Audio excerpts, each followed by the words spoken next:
एक राजा नाम का एक लड़का बहुत दिन से सरकारी नौकरी की तैयारी कर रहा था। अंत में उसे स्कूल टीचर की नौकरी लग गई।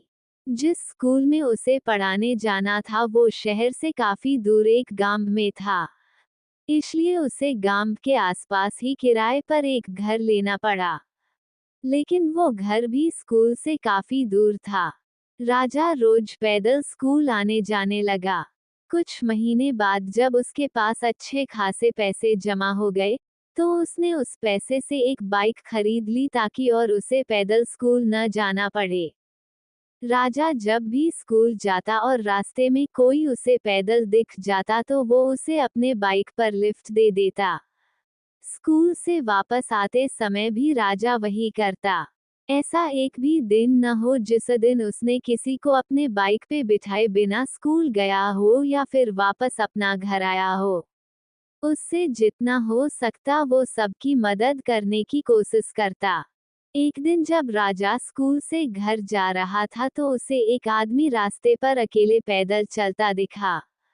उसने रोज की तरह उस आदमी के पास जाकर बोला कि आप मेरे बाइक पर बैठ जाइए, मैं इसी रास्ते से जा रहा हूँ, आपको आगे छोड़ दूंगा। वो आदमी खुशी खुशी बैठ गया। कुछ दूर चलते ही राजा को महसूस हुआ कि उसकी पीठ पर नोखिला कुछ चुभ रहा है। अचानक वो आदमी राजा से कहने लगा, गाड़ी साइड में लगाओ और पैदल घर चले जाओ। उस आदमी के पास एक बड़ा सा चाकू था। राजा डर गया और गाड़ी रास्ते के साइड में लगा दिया। फिर वो आदमी बाइक लेकर चला गया और राजा भी अपने किस्मत को कोसते कोसते घर जाकर सो गया। राजा बहुत दुखी था और भगवान से बार बार ये कह रहा था कि मैंने तो सबकी मदद करना चाहा है, फिर मेरे साथ ऐसा क्यों हुआ। अगले दिन जब वो सोकर उठा तो उसने देखा कि उसकी बाइक घर के बाहर खड़ी है और उस पे एक चिट्ठी भी रखी है। जब उसने चिट्ठी को खोल के पढ़ना शुरू किया तो उसमें लिखा था, मास्टर जी मुझे माफ कर देना, मुझे पता नहीं था आपकी बाइक आसपास की गांव में इतनी पॉपुलर है। जिसने भी मुझे इस बाइक पर देखा उसने ही मुझसे पूछा कि ये तो मास्टर जी की बाइक है, तुझे ये कहाँ से मिला।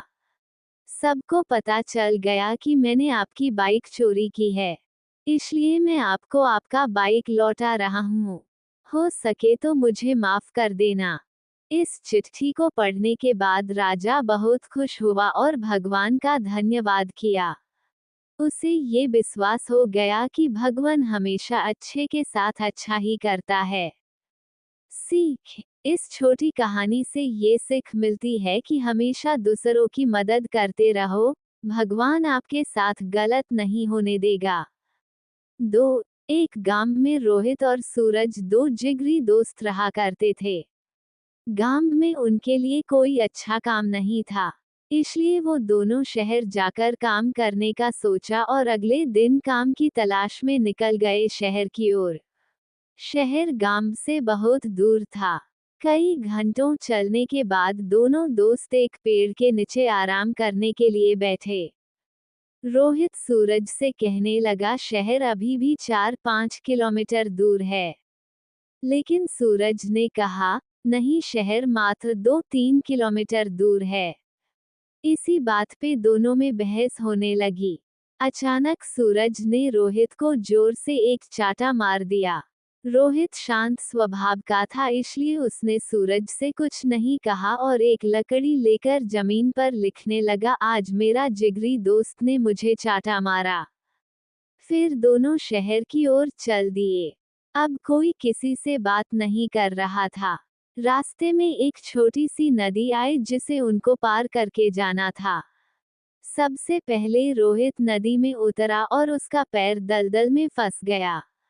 उसने सूरज से मदद मांगी और सूरज जल्दी से भाग के रोहित के पास गया और उसे दलदल से बाहर निकला। फिर दोनों एक साथ नदी पार किया। कुछ दूर जाने के बाद रोहित को एक दीवार नजर आया। उसने एक पत्थर ढूंढ के दीवार पर लिखने लगा, आज मेरे जिगरी दोस्त ने मेरी जान बचाई।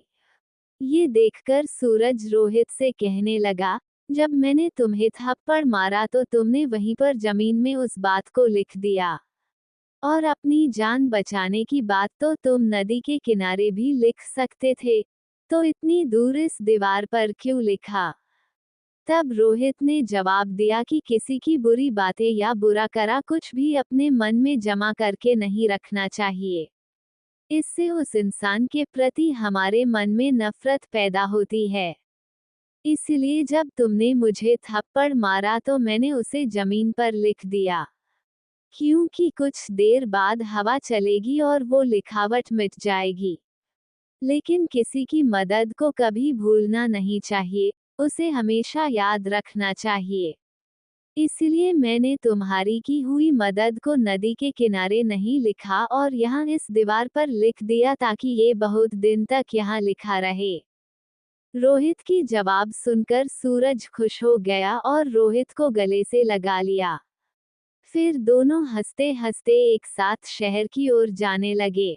सीख: इस छोटी सी कहानी से हमें ये सीख मिलती है कि हमेशा दूसरों की अच्छाई को अपने दिल में जगह देनी चाहिए, इससे हमारे रिश्ते उस इंसान के साथ अच्छे रहते हैं। इन शिक्षा देने वाली छोटी कहानियों को पढ़ने के बाद हमें आशा है कि आपको आनंद आया होगा और बहुत कुछ सीखने को मिला होगा। अगर सच में आपको ये कहानियाँ अच्छी लगी हो तो इसे अपने दोस्तों के साथ जरूर शेयर करें। धन्यवाद।